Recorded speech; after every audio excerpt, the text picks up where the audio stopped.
Hello everyone, I am Justina Paris and I will be discussing 20 important questions जो आज के current affairs से उठाए गए हैं। तो अगर आपने जो एडिटोरियल डिस्कशन वीडियो नहीं देखा है तो पहले आप वो देख लीजिए and then you come and solve these questions. Alright, so let's begin with the first question.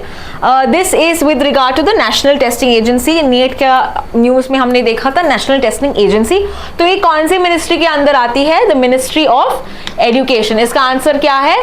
C. All right, let's proceed with the next question, and that is with regard to which of the following activities is not typically associated with grey zone warfare. हमने देखा है grey zone warfare क्या है, right? China और Taiwan के बीच में हमने ये आर्टिकल में देखा था। तो what is it exactly? It consists of cyber attacks, certain operations, disinformation campaign, but does it include large scale battles? No. So इसका आंसर है C. Okay, the second is C. It does not. It is like an area between peace and conflict. Gray zone area है. Let's understand the next one. Which of the following is not a part of G7? कौन है G7 का part नहीं है?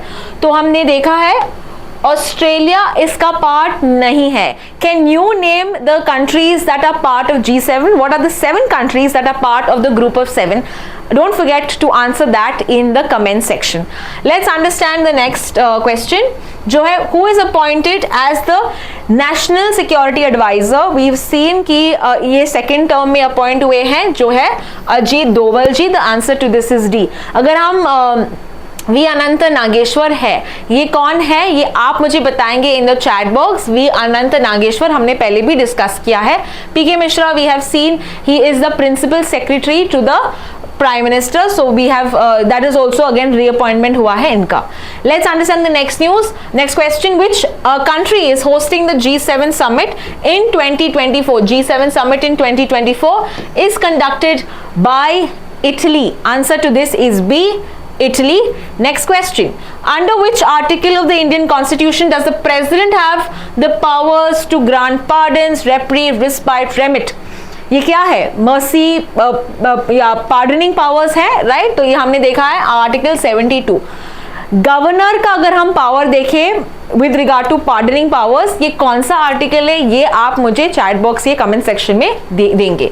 सो you have to write the governing powers of the pardoning powers of the governor in the comment section. Next is who advises the president on the exercise of the powers under article 72 of the Indian constitution? कौन advise करता है? It is the council of ministers. So the answer to this is C, council of ministers, और इनका जो advice है it is binding on the president, right? So answer to this is 7C.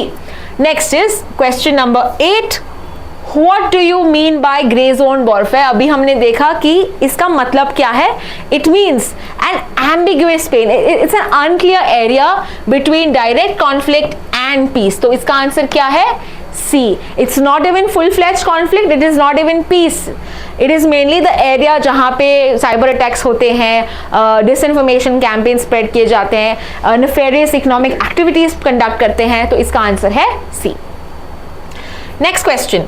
Who is appointed as the Chief Minister of Arunachal Pradesh? और इनका answer है पेमा कंडू, और ये 3rd time elect हुए हैं. तो ये हम देखते हैं एन बीरेन सिंह.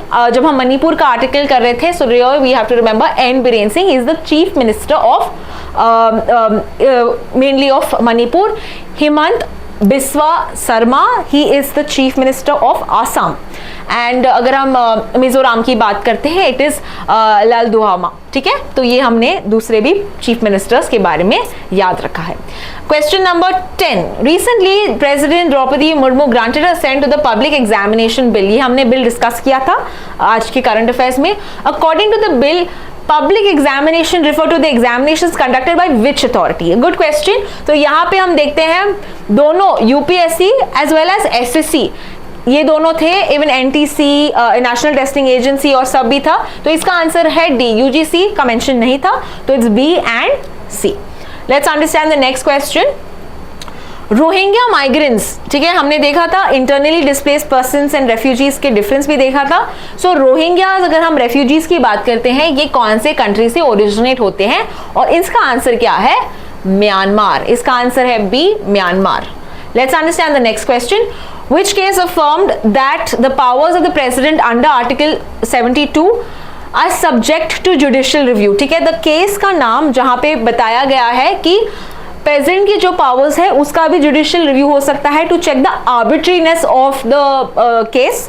तो ये दिया गया है Epuru Sudhakar case. Right, we have seen the mercy petitions, but यहाँ पे एडिशनली आपको ध्यान रखना है कि ये केस ने बताया था कि अगर पार्डनिंग करते हैं, कुछ वर्डिक्ट देते हैं, तो ये will be again subject to judicial review. Even the court can mainly check how arbitrarily maybe the verdict was given.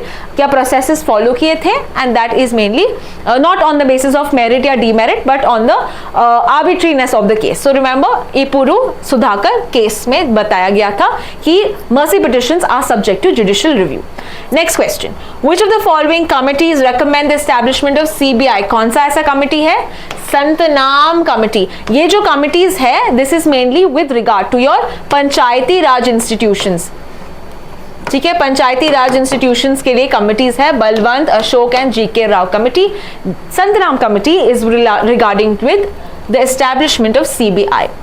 CBI कब एस्टैब्लिश हुआ ये भी हम देखते हैं 1963 में. It is not a statutory body, not a constitutional body.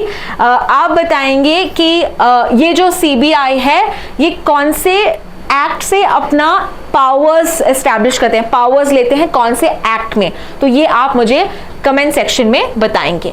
Let's understand the next question. Question number 15.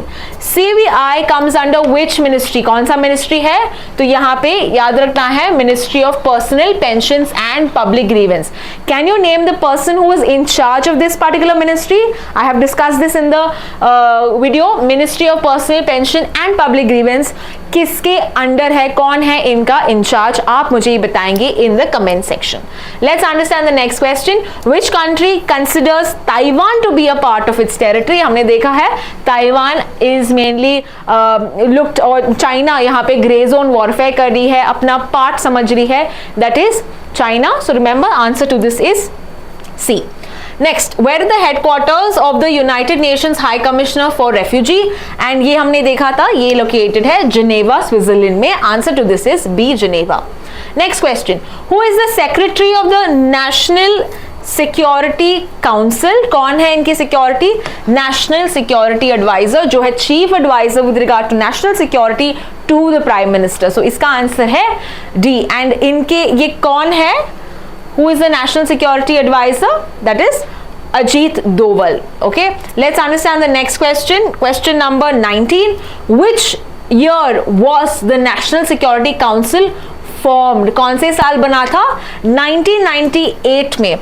कौन थे प्राइम मिनिस्टर इस टाइम पे जब ये नेशनल सिक्योरिटी काउंसिल बना था? ये आप मुझे बताएंगे in the comment section. Who was the prime minister when this particular council was formed? We have discussed this in the video, so I hope you were aware and you can write this answer in the chat box. Let's understand the last question of the day. Which of the following works as a national central bureau of the Interpol?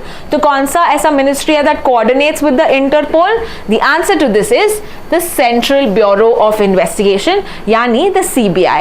That's all for now. हमने देखे हैं 20 questions. आशा करती हूँ कि आपके सभी 20 question सही रहे.